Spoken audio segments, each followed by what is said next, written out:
Здравствуйте, друзья! Здравия всем, славяне! Летние праздники наших предков – самые веселые и красочные дни года. Начиная с июня полностью расцветала природа, под благодатным солнцем Яви зарождалась новая жизнь и новый урожай, и славяне находили время почествовать богов и порадоваться самим.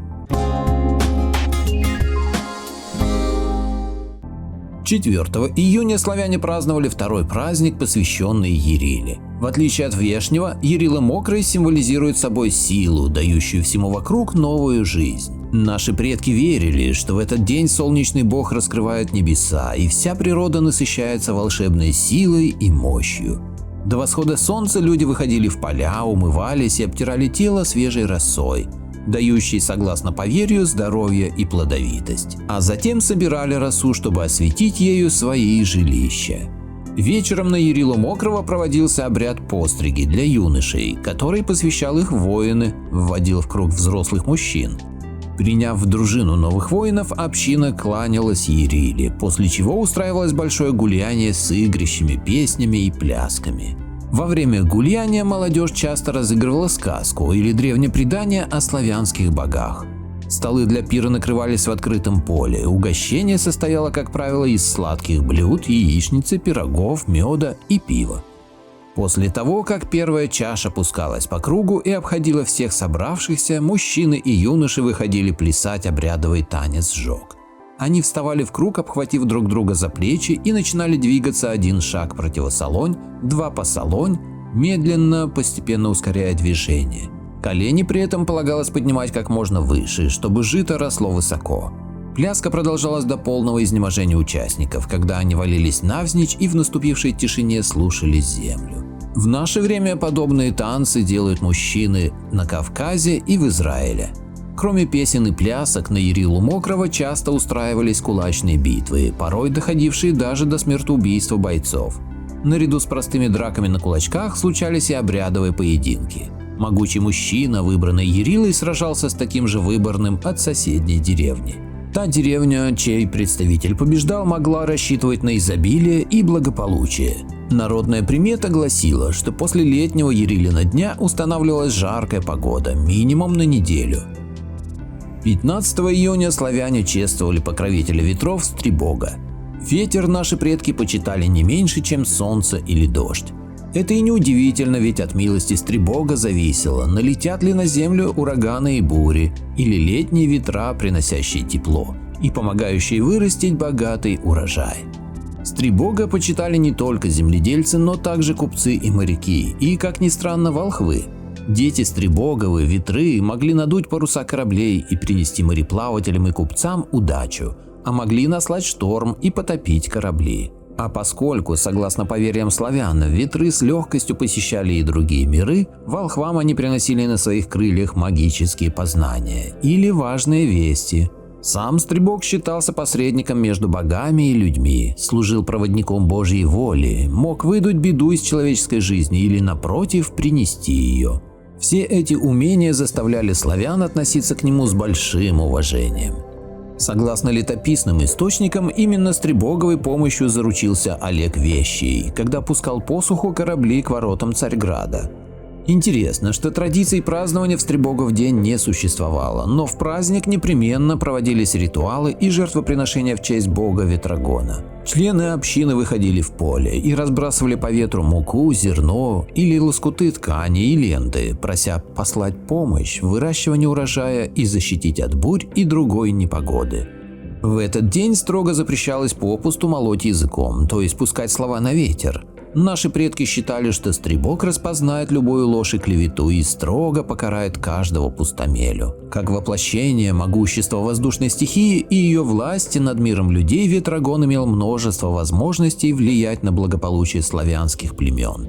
И за это был почитаем в народе. 21 июня, по верованиям славян, на свет появился один из главных богов, разящий молниями Перун. Учредитель нравственного закона людей, первый защитник правды на земле. Согласно преданию, мать Сва родила Перуна после того, как съела щуку, в которой воплотился род. При рождении его шаталась земля, гремел гром, сверкала молния, и новый бог стал повелителем сил грозы. Славяне представляли Перуна в виде солидного мужчины с седыми волосами и золотыми усами и бородой, быстро проезжающего по небесам на колеснице. Раскаты грома во время грозы люди принимали за грохот от ее колес. Вооружен бог-громовержец был палицей, топором и луком, из которого пускал на землю стрелы молнии. Молнии могли быть золотые, живые, пробуждающие плодородие земных недр, и синие, разящие насмерть, убивающие все живое. А гуляя по земле, как верили люди, Перун принимал облик лесного быка Тура, поэтому бык считался его священным животным. Прежде всего, Перун был богом грозы и грома небесного, но его связывали также с культами огня и воды. В летних грозах славяне видели животворящий источник, когда божественный огонь, нисходя на землю, оплодотворяет землю дождями и дает жизнь и новое рождение миру Яви. Также в понимании наших предков Перун олицетворял мощь природы, а потому считался покровителем воинов, витязей и князей. Ему приносили жертвы для того, чтобы одолеть врага, и его же славили в дни победы за помощь в ратных делах. В день рождения Перуна, так же как и на Ярилу Мокрого, часто проводились бои стенка на стенку в честь разящего бога. В других районах члены славянских общин ограничивались принесением богатых жертв, обильными пирами и освящением в честь громовержца боевого оружия. В качестве жертвы Перуну, как богу дождя, иногда мужчины обливали друг друга из ведер водой. Интересно, что после крещения Руси бога грозы не удалось изгнать из народного сознания. Грохочущая небесная колесница и власть над грозами перешла от него к Илье Пророку, а покровительство воинов и князей к Георгию Победоносцу. 22 июня среди славян отмечалось не столько как праздник, сколько как памятный день большой змеиной власти. С этой датой связана древняя легенда о том, как новорожденного Перуна укрыл в глубоком погребе злой скипер-змей. Затем будущего громовержца освободили Велес, Хорс и Стрибок, а после выросший Перун победил змея и спас земли славянские ото зла. Но с тех пор раз в году змеиное воинство снова ползло по земле, и чтобы избежать неприятностей, полагалось соблюдать древние традиции. В этот день нельзя было пытать судьбу, гадать на будущее, собирать лекарственные травы. Особенно следовало беречься от змеиных укусов. Считалось, что укушенных в этот день не спасет даже самый искусный лекарь. Пугали и гнали змей на скиперов день только ветки ясеня и листья папоротника, развешанные по дому и на ограде двора.